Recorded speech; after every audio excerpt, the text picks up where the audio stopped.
સુરતમાં જર્જરિત મકાન ધરાશાયી થયું છે। સમાચાર સુરતથી પ્રાપ્ત થયા છે। સુરતમાં જર્જરિત મકાન છે તે ધરાશાયી થયું છે। હનુમાન શેરીમાં 2 મકાન ધરાશાયી થયા છે। તો આ ઘટના બની છે સુરતની, જેમાં મકાન ધરાશાયી થતા એક વ્યક્તિ ઇજાગ્રસ્ત થયો। ઈજા થનારને હોસ્પિટલ લઈ જવામાં આવ્યા। હનુમાન શેરીમાં 2 મકાન ધરાશાયી થયા છે। આ સાથે ઇજાગ્રસ્ત લોકોને તાત્કાલિક સારવાર અર્થે હોસ્પિટલ લઈ જવામાં આવ્યા છે। તો સુરતમાં જર્જરિત મકાન ધરાશાયી થયું છે। વરસાદને પગલે મકાન ધરાશાયી થયું છે। ભારે પવન સાથે વરસાદ શરૂ થયો હતો। સુરતમાં યલો એલર્ટ આપવામાં આવ્યું હતું હવામાન વિભાગ દ્વારા। તો બીજી તરફ ધોધમાર વરસાદ ખાબકી રહ્યો છે।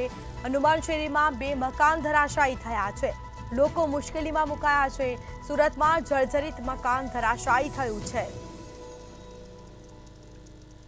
તો આ સાથે મકાન ધરાશાયી થતા એક વ્યક્તિ ઇજાગ્રસ્ત થયો। એક વ્યક્તિને ઈજા પહોંચી। તાત્કાલિક સારવાર અર્થે ઇજાગ્રસ્તને હોસ્પિટલ લઈ જવામાં આવ્યા। હનુમાન શેરીમાં 2 મકાન ધરાશાયી થયા છે। તો સુરતમાં જર્જરિત મકાન ધરાશાયીની ઘટના બની છે। સમાચાર સુરતથી પ્રાપ્ત થયા છે। મકાન ધરાશાયી થતા એક વ્યક્તિ ઇજાગ્રસ્ત થયા, જેમાં ઈજા પહોંચનારને તાત્કાલિક સારવાર અર્થે હોસ્પિટલ લઈ જવામાં આવ્યા।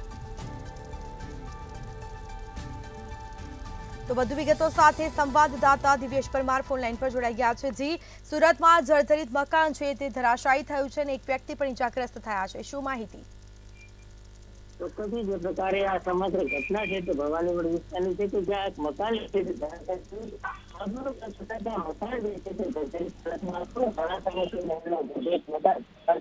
પ્રકારે ધરાશાયી થયું હતું ને આ ધરાશાયી થતાની ઘટનામાં એક વ્યક્તિ છે તેમને ઈજા પહોંચી હતી અને સમગ્ર મામલે આ વ્યક્તિ જે છે તેમને તાત્કાલિક સારવાર અર્થે હોસ્પિટલમાં ખસેડવામાં આવ્યો હતો।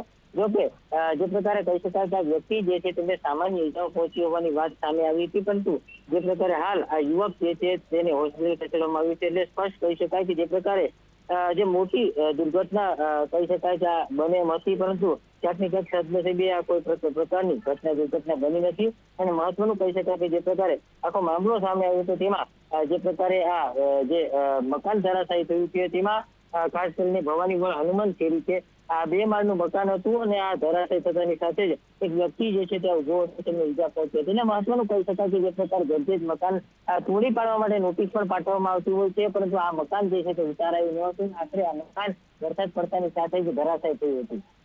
જી બિલકુલથી તમામ જાણકારી આપવા બદલ આપનો આભાર।